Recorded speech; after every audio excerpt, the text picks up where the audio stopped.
we've got time for one more question, hopefully a short one, but I'm point of information relating to the Real ID Act and Doug. I understand that they passed the law back in like 04 or 05 in Congress. They've had extension after extension after extension because there's a massive unfunded liability on the states. Right. Now, I think that whole passport deal doesn't start until January 1.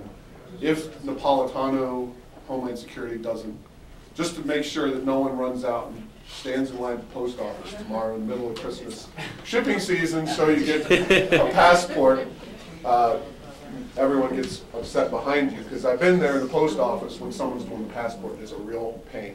So we got one more question, and the gentleman in the back there was helping with the film.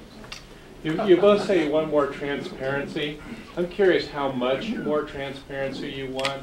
Describe the limit on transparency in government. It's a good question. That's a great question. I don't know what the limit is. I think, you know, when government engages in making policy and enforcing policy, there ought to be transparency. I think when government engages in legal action against citizens, there ought to be transparency and appropriate due process. I think when taxpayers' dollars are spent hiring political appointees, there ought to be transparency. An interesting story. Richardson had a press release last week that he had terminated, you know, a group of political appointees. Well, what was not reported was at the same time he hired another group. I was talking to a friend of mine who works at the state fair, and they said, you know, it's interesting. They just canned about 4 people, but they brought in a new person at a salary of $89,000 at the same time. So, you know, I think that, you know, in any opportunity that government has to make sure that taxpayers and citizens who are represented by government has to make its actions transparent, it should take those actions. You know, certainly meetings that, you know, policy meetings and strategy meetings and so forth on how you want to get things done, it's probably a little bit excessive, but, you know, anything that has direct impact on people, that people deserve to have access to that information.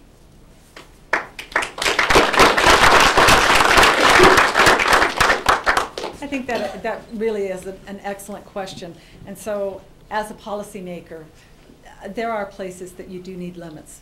And having been there with someone who wanted to bring a camera into the restroom, I placed my limits there. Okay, well, that's obvious. You know, that there has to be individual privacy. Now, that being said, if there are policymakers together, whether you are at the infamous bull ring or not, you know, that still has, that's open. And if we're discussing it and you happen to be sitting there, you know, that should be on the record, always on the record.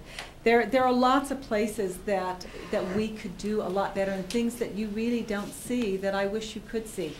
One of the things that happens right now, and the moving of money in the state government, kind of to hold off Peter and pay Paul over here, we do that all the time. Personally, I think that is a really lousy method. And the way that we start seeing it is all of a sudden payments aren't being made to providers in the farther reaches of the state.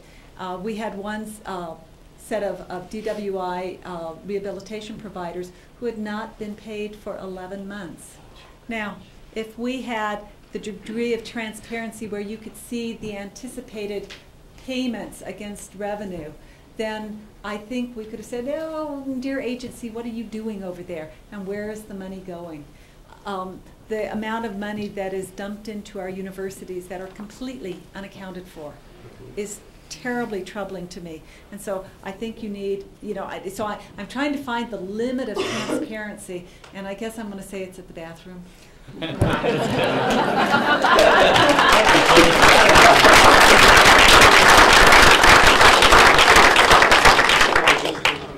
That's where we're going to wrap it up tonight. I have a few with that. Although Larry Craig, senator from the great state of Idaho, might have. So anyway, with that high note, we will conclude the evening. Few things I want to get to, though. End of year planning. Rio Grande Foundation is a 501c3. We did charge you $5 to get in the door, but really barely covers the room and a few other things. We want to continue doing these and other events, and we appreciate your coming to this event and supporting exchange of information. So I hope you include us in your end of year plans there.